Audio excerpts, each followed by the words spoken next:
Hello everybody. Welcome back to another episode of me helping you walk through by showcasing how to defeat the dungeons in Archero.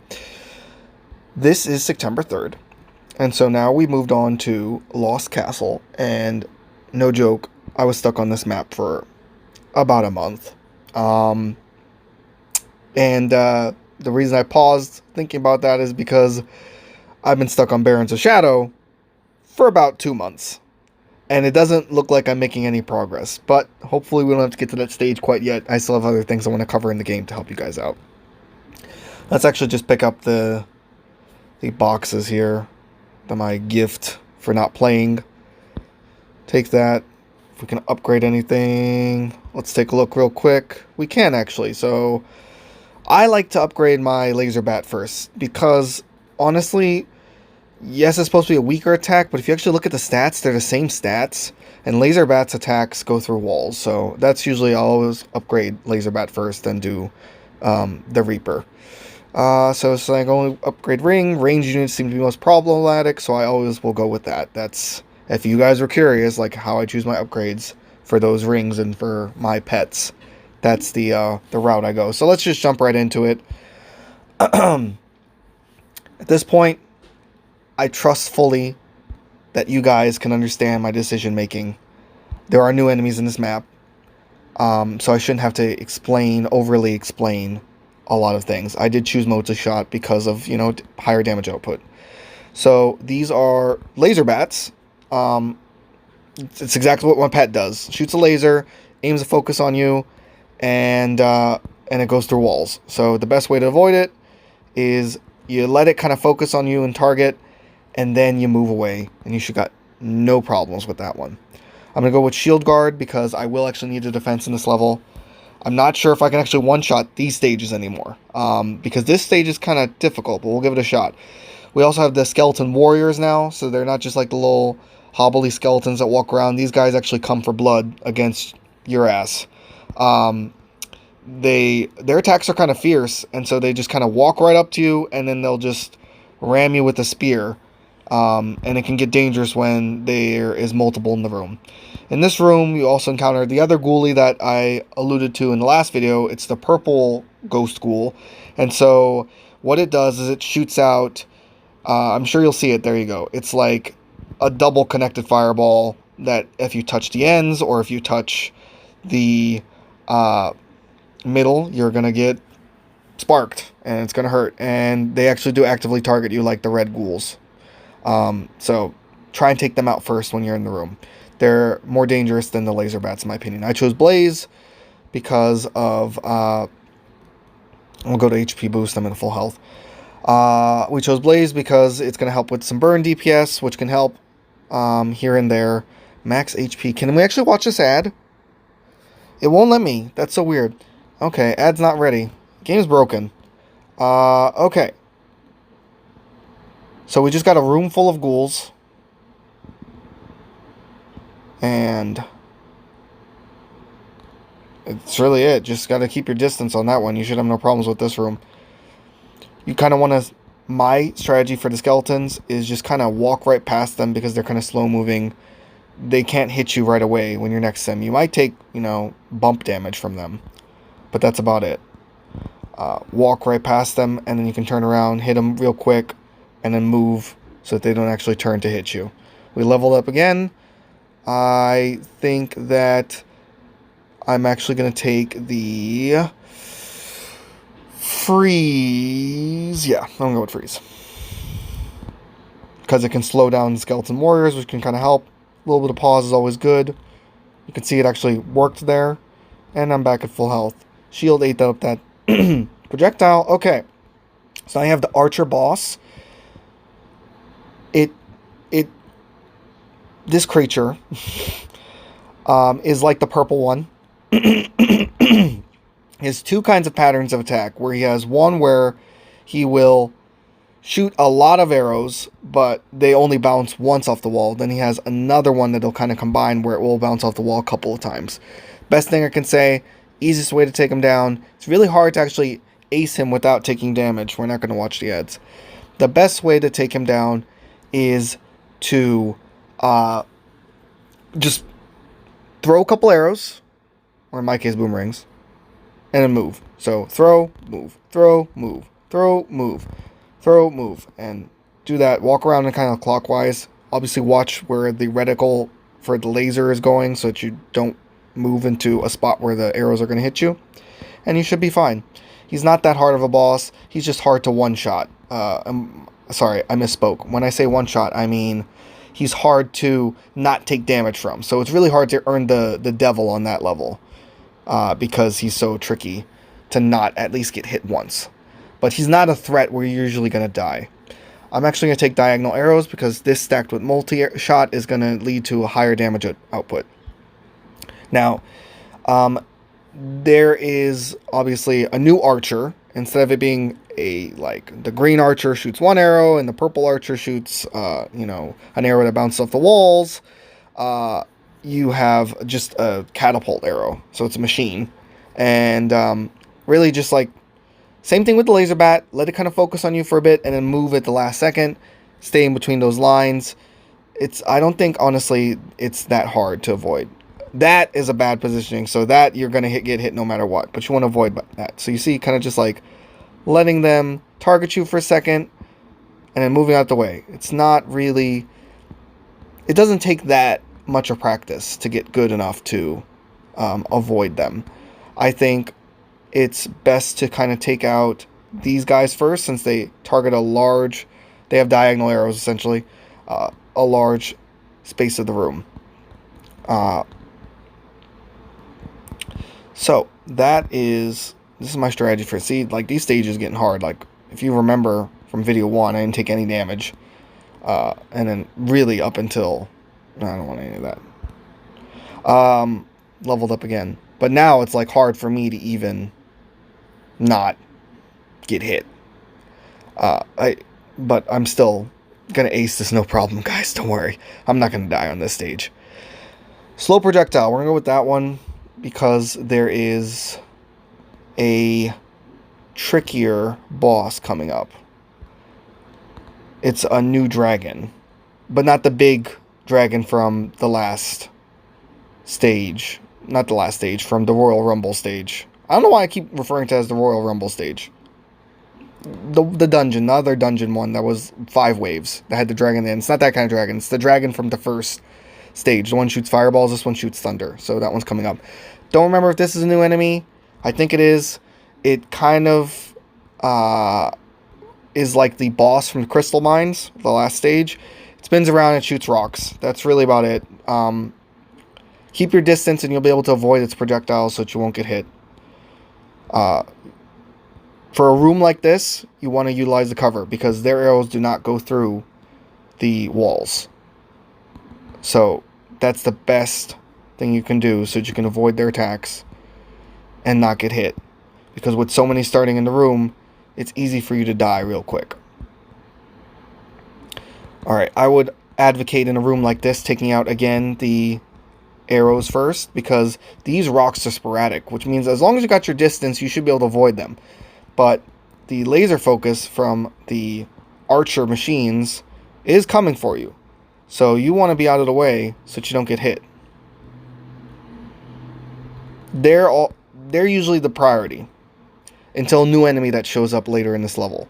And I'll explain that that's definitely the priority. This is probably... I think I'm going to go with... This is a bad choice. This is really abilities for me to pick from. I'm gonna go with... Oh, this irritates me. I think I'm gonna go with Volt Circle. Because, as I alluded to, I think in the last episode, if you get the... Here it is, Thunder Dragon. So it helps that guy's slow projectile so that his thunder balls are slower and easier to avoid. So basically he shoots out 2 thunder balls that split into a cross of thunder. And what makes this enemy challenging is that the screen gets cluttered pretty quickly. So I advocate that you grab the slow projectile if that ability comes undone. But anyway, back to why I chose extra life. Actually, I'll trade for the extra life because I'm at good enough health, and then this will guarantee that I can clear this level no problem. And I got an HP boost. Okay, chose the Thunderballs, and I know I've advocated that this is a terrible ability. But I chose it because, as I alluded to in Crystal Mines and in previous levels, Bouncy Wall, I think, reduces the damage output of my boomerangs because when you throw the boomerang, it comes right back, and so it's easier for it to hit the enemy on the way back because it goes forward and comes back. But when it bounces off the walls, it might then hit a new direction where it's going to miss them. So that's why I don't like to get Bouncy Wall with the boomerang. Okay, yes, these are the new enemies. This should always be your priority when you come into a room moving forward. And they're going to be pretty, it's a Scythe Mage. They're going to be pretty regular in the rooms to come from room 20 on. I don't think there's any more new enemies after this. But they do exactly what my pet does, which is shoot a scythe. It does not go through walls, but it does bounce and does come back. It is boomerang style, just like my pet. And it hurts. It does a lot of damage. And in this room, particularly, it's kind of hard to see their scythe because the room's so dark. All the rooms are.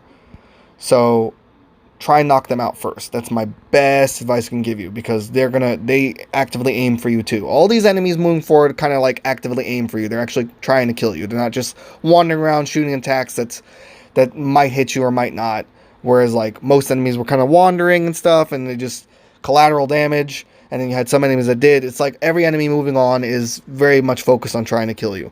We also had a new ring monster, so instead of like the pulsating, slow moving purple fireballs from the last Crystal Mines level, this one is just a pulsating fireball. Has a lot of health. Not a priority in the room. Scythe mages or the ghouls are. Then I would try and take out the ring monsters because the pattern of attack does not change very much and it's easier to avoid. That's just in my opinion. I know the bolt ball is not going to get very much action. It's not supposed to. Remember, you're not really supposed to be getting close to people. You're trying to avoid them. But you can see like how those sights kind of blend in with everything when screen gets crazy. So try and take out the Scythe mages first. Alright, we're almost at full health. I think we're going to take the attack boost. We should have no problems here. Okay, so we have the stronger wolves. Really no difference. I think they charge a little bit further than the black wolf. And they just have more health. That's the only difference. I think that's the last new enemy. I'm going to take front arrow. I think we're doing good on defense. I haven't gotten too low of health.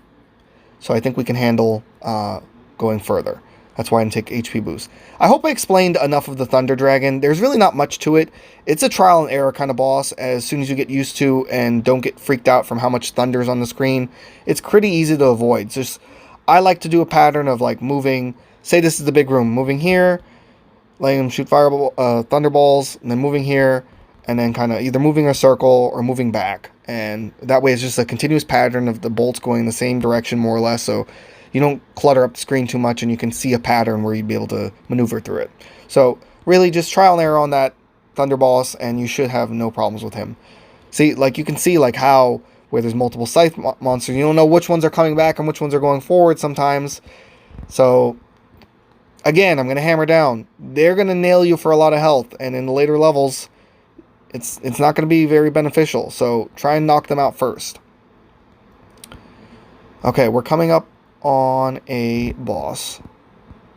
So this should be the plant boss. No, this should be the wolf boss. I don't know. Is it wolf boss? It's the wolf boss. Okay. So the wolf boss is really easy. You just got to not get cocky with this boss and you should have no problems. It does 2 moves. It will rush you 3 times in a row always, or it will jump. That's it. So just do what I'm doing. Throw a couple hits, move. Throw a couple hits, move. And you'll have no problem with this boss. I'm going to actually take the attack boost because I think we're doing well enough that we can just party on, Garth, and have no problems here.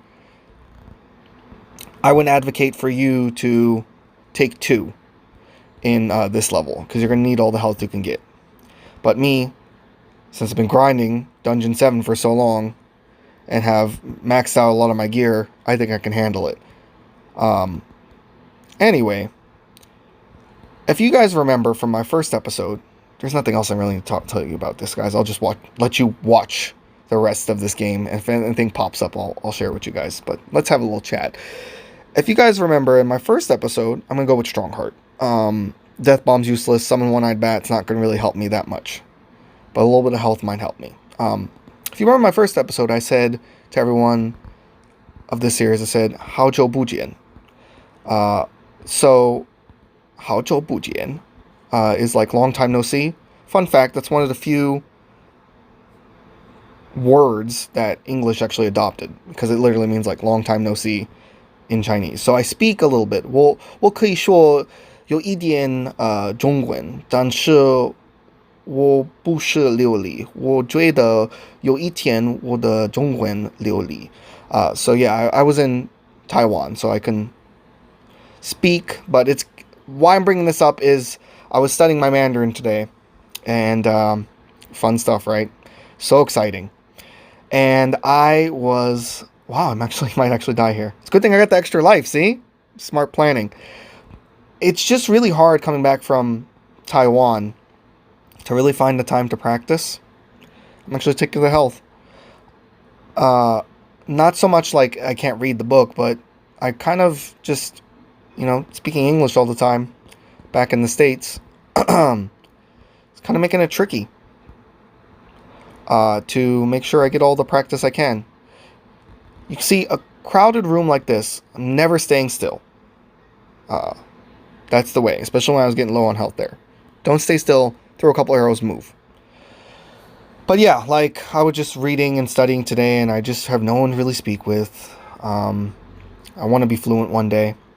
That's basically what I said, was that I can speak a little bit of Chinese, aka Mandarin. I can't speak Cantonese. But I'm not fluent. One day, did I say Wo Shi Huang? I don't think I did. I think I missed that word. See? Got a little nervous. But one day, I hope to be fluent. So, 我希望有一天我的中文流利. I think that's correct. See, I'm getting self-conscious. I was never self-conscious in Taiwan speaking with anybody. And by people, I mean my cab driver used to compliment me on my tones and say that I was speaking pretty good.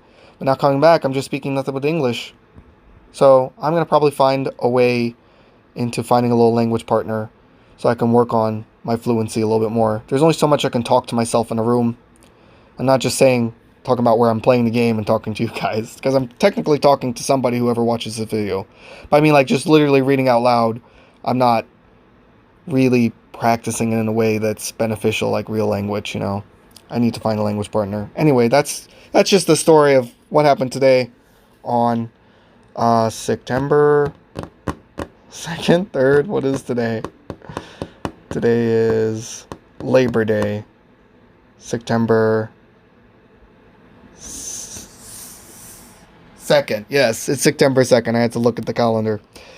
Alright, I'm going to actually go with Holy Touch is going to create too much turmoil on the screen with everything that's going on in this last 10 stages. So I'm actually going to go with Spirit Front Arrow. Give my little pets a little power up for once. Okay, so this enemy is really tricky.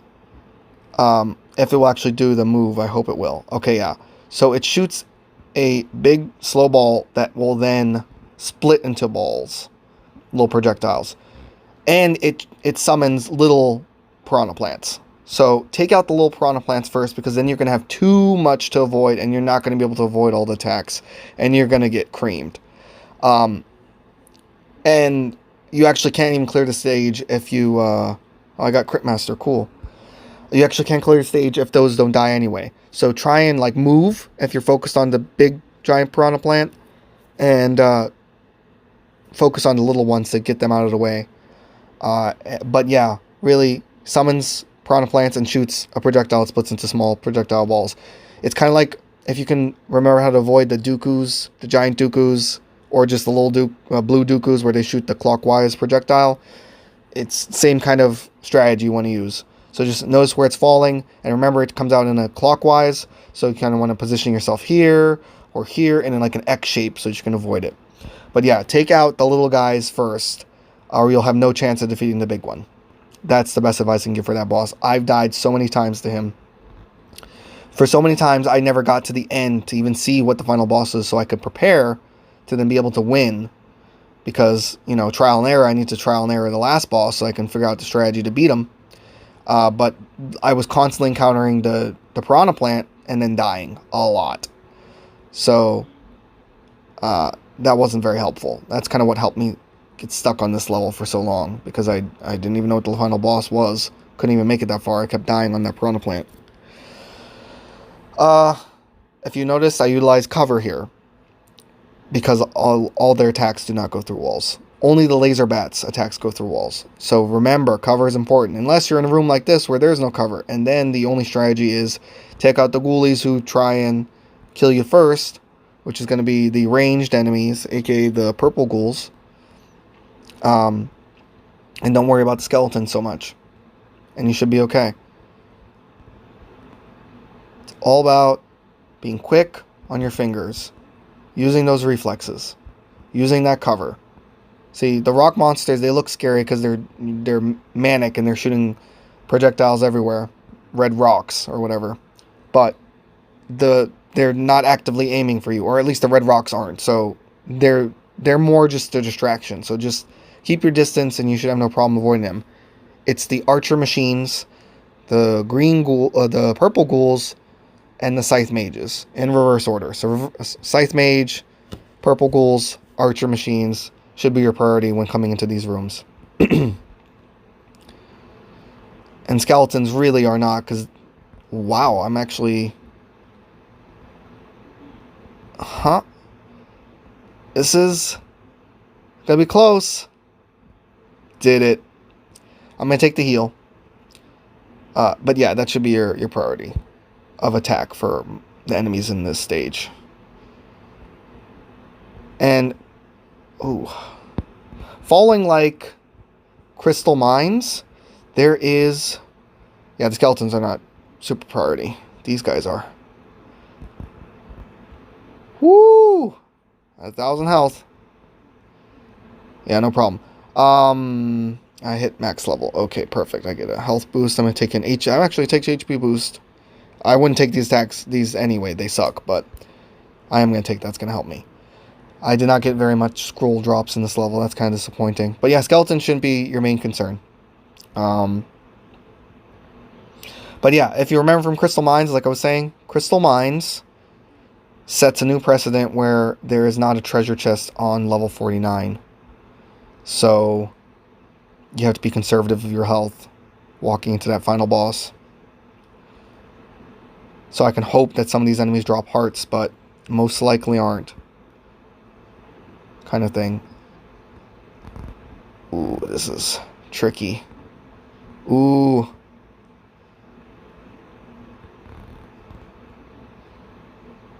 Alright. No hearts dropped. One more level. Let's see. Woo, buddy. Okay, this is an easy level. Just keep your distance. And we're fine. Ooh, that wolf came close. And we got a heal. Okay. We have enough health. We can take out the final boss. I actually have to put a lot of focus on the final boss. So I'm kind of explain what the final boss does. He does a charge attack, kind of like Crystal Mines, the last boss. He does a charge attack. And he's kind of like a giant golem knight. Giant flaming rock man. I don't really know how to describe what he looks like. You're going to see what he looks like. But really, to be honest, like, I kind of lucked out the first time I beat him. And that was because I had an extra life. And I was able to make it to the end where I didn't die. So I got my revive. I used my 30 gems. So then I had my shield for a little bit where I just pumped out a lot of damage into him. He actually doesn't have a lot of health because he's very aggressive. So, he does like a punching move. He does like a punching ram kind of move that you're going to see. kind of like with the cactus monster from level 1, no, level 2, the final boss. When he's doing the punching, just kind of move out of the way. But yeah, you just got to be really close on your trigger finger or index, or whatever finger you use to play this game. Thumb. Maybe some people play with their thumb. I don't know. I know I use my index finger. But yes, he's a very hard boss, and what makes him harder is that you don't get a treasure chest, and you had like harder bosses and harder enemy types going into it. But yeah, he jumps, he slams, and he shoots fireballs when he comes out, and he shoots this clap move, which is really easy to avoid and doesn't do damage. And now see, like, I have full health. He does a punch. So keep your distance. The slam move, not that hard. It does shoot out fireballs. The punch, kind of incapacitates him so that he can't actually hit you. But at least this lets you see the moves. The clap move, you kind of see it coming. That's why I invested in freeze. It's actually giving me a little bit of extra time to avoid him. He's actually kind of hard. So you saw all his moves. He does a jump, and I forgot, when he lands, he shoots out fireballs. Clockwise, so remember, X direction. X. And enter those kind of safe zones, and you'll be able to avoid them. The clap, where it shoots a shockwave, pretty easy to notice. You should be able to see it through and avoid it. And then he shoots some stream of fireballs, but not nearly as wild. They're wispy, just like the last boss from Crystal Mines, the final boss of Crystal Mines. But there's not so many where you can't really see where's the safe zone. And then he punches, and that's probably one of the easiest ones to avoid. Just keep walking around the room, and he'll usually punch in one direction, and so then he'll be far enough you can just unload some damage on him. But yeah, that's going to complete Dungeon 5. Completed it. Actually died, technically. But I had the extra life, thankfully, to get through. But for you guys, honestly, even if I would have died and I didn't have the extra life, I would have spent the 30 gems for you guys out of my pool of gems, which is only 300 gems. Oh, it doesn't even show. Yeah, I have like 385 gems left over still that I've, pumped out from the spinning the wheel and stuff like that. And yeah, so I have just like a little leftover gems. Not too many. Oh, and from getting the rewards from the little treasure chest and stuff like that. What was I gonna say? This is irritating. Now I feel like I'm letting you down. Okay. I don't have a cool send-off for you guys. Let's start that over. Okay. I'm not gonna edit this. Anyway, that completes Dungeon 5. I said I was going to complete Dungeon 5. This is September 2nd. I'll see you guys for September 3rd on a Tuesday. It's going up on a Tuesday. That's an old song. I don't know how to end this. Anyway, yeah. Please subscribe to the channel, like the video, share the video, comment. Leave a comment if there's something specific you want me to go over again in a video. I'd be happy to. I hope that these videos are helping you guys and you're getting closer to mastering Archero. That's really going to do it for me. There's another video coming tomorrow. Oh yeah, that's what I was going to say. I would spend the 30 gems for you guys just to complete the level. Wow. Anyway, yeah. Like, subscribe, comment, and I'll see you guys tomorrow. Bye!